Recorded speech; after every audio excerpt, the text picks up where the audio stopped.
So another common thing that philosophists talk about is shadow sizes and eclipses, and they'll say, oh, there must be something fishy with the eclipse. I'll ask the question, why is the shadow of the moon smaller than the moon on the planet? And they'll say that all shadows are bigger than the objects casting them. And when you look up what is going on here, you'll find that people will tell you that when the light source is bigger than the object casting the shadow, that the shadow is in fact smaller than the object casting the shadow. It's only when the light source is smaller than the object casting the shadow do we see shadows that are bigger than the object. And so, I decided I wanted to test these things. So I got a coin on a stick here, and I have traced around the size of it on this piece of cardboard. And I have this shining in the sun. So this is in some sunlight. And I'm going to stick the coin here, and now I'm going to pull it back. And oh yes, this is definitely not bigger as it's getting further away. I move it a bit further away, and look at that, definitely is smaller.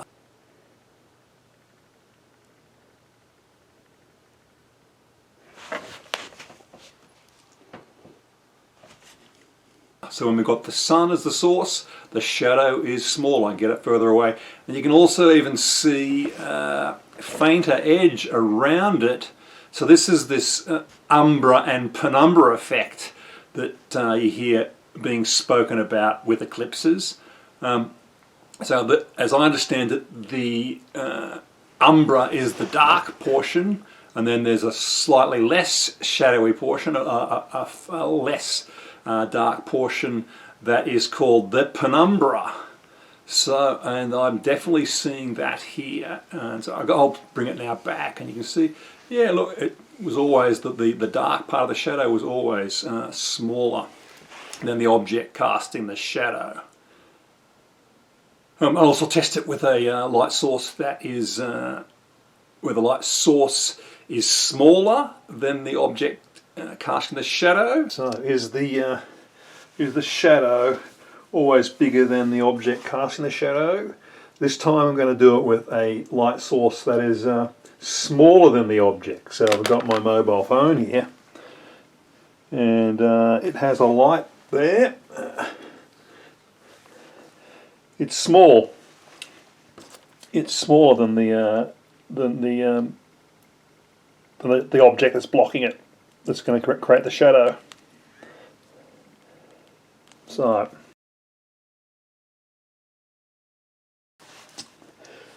phone camera light on. Let's cast a shadow. Whoa, yeah, look, the shadow is bigger. Look at that. So what those scientist freaks say is true, that when you've got a light source that's smaller than the object casting the shadow always is bigger. So this all seems to be fitting what the scientists say. So that is pretty interesting. I'm wondering whether I can actually understand this at a more fundamental level. I keep seeing, I don't really understand clearly how the umbra and penumbra are produced. I've seen those diagrams of the shadows under the penumbra and umbra with the lines drawn, but I don't really have a clear understanding of how that works. So I'm going to try and do that using some drawing tools. So I wonder if I can understand that. So I've got my drawing tool here. It couldn't be any simpler a drawing tool. I've got a light source, a big light source in cross section. Could be the sun, could be a globe, a big globe, and then I've got some object that's blocking it. It's a sphere, and I've got a cross section through it. So that's what we could be seeing here. And I am drawing rays of light out from my light source. I'm only drawing the lights of rays that don't intersect with the shadow casting object, and I'm just copying and pasting these rays and then adjusting one end of it and doing several different spots on the light source where the beams of light could be emanating from. So the light leaves the object sending out the light, so the sun or your lamp, and those rays of light can go out in all directions away from the light source. It's not like a laser beam here, so they can go off at all sorts of different angles. I just keep drawing them, and eventually you end up with this sort of pattern. And you can see here, you can see the umbra, that section there in the middle there, no light beams can pass into it.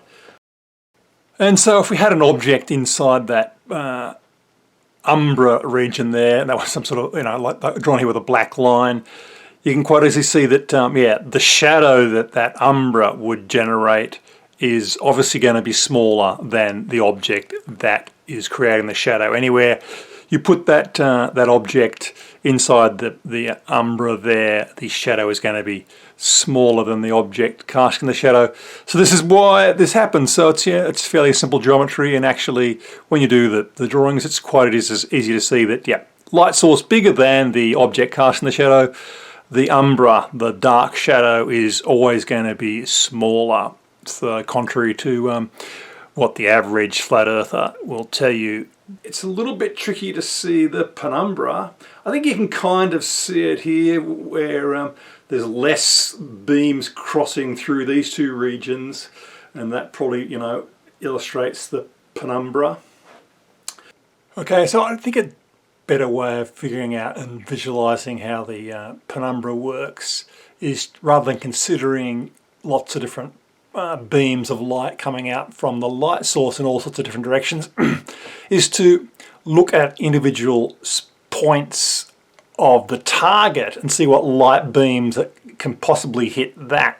So if we consider a spot on a plane behind the object casting the shadow, and we consider this point here, and if we put one end of our light beam there, and then we shift the other end around to see, okay, which bits of the sun can possibly hit that spot, which beams from the sun can possibly hit that spot. And if you drag it around, you can see that, at that point there, any spot on the sun can hit this dot here. None of those light beams from any portion of the sun or of our light source are intersected by the object casting the shadow.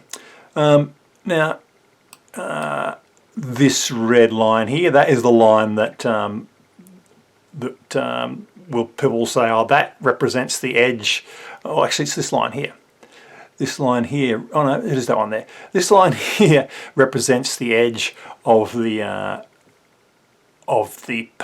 penumbra. So above this is regular, and inside here is the penumbra. So this line represents the edge of the penumbra. So if we put our endpoint on the intersection of that, on that section there, and then look at which beams from the sun can possibly hit that spot, we can see again every spot from the sun can hit that spot there. But if we were then to actually move the target point just inside the penumbra and do the same thing,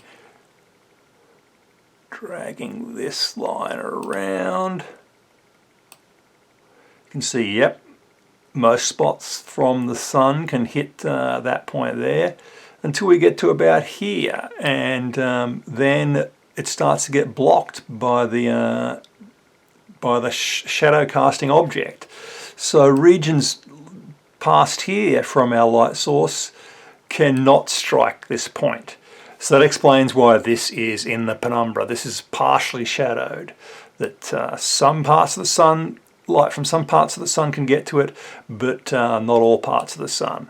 And it also, the same thing happens further in here, but in fact when even less points from the sun can hit that spot. So that is penumbra, and the same thing happens on this side. So that spot there, it's actually, this spot here is the edge of the penumbra. So in here is penumbra, outside is just regular, and that's umbra in there. And so on at that spot there, yeah, all bits of the sun can hit that point there, but inside the penumbra, only certain places from the sun, from this side up, from this part up, those spots cannot hit that point in here. And this spot just inside, you can also visualize the umbra in this regard as well. This spot inside here, inside the umbra, at no point, none of the sun, the beam starts hitting. If there was a sun was a bit wider, that would start hitting. But at the edge of the sun here, right there on that edge, even there, the shadow blocking, the shadow creating object is blocking it. So points inside the umbra, no spot on the sun can actually hit that. So that's why that is casting a complete shadow. That's why that's the umbra inside there. No spots. Right out here is at the edge. But any spot off the sun can't hit that point in there. So that's another way of visualizing the umbra and the penumbra. A pretty simple drawing tool. So yeah, all makes sense. Can't argue with it.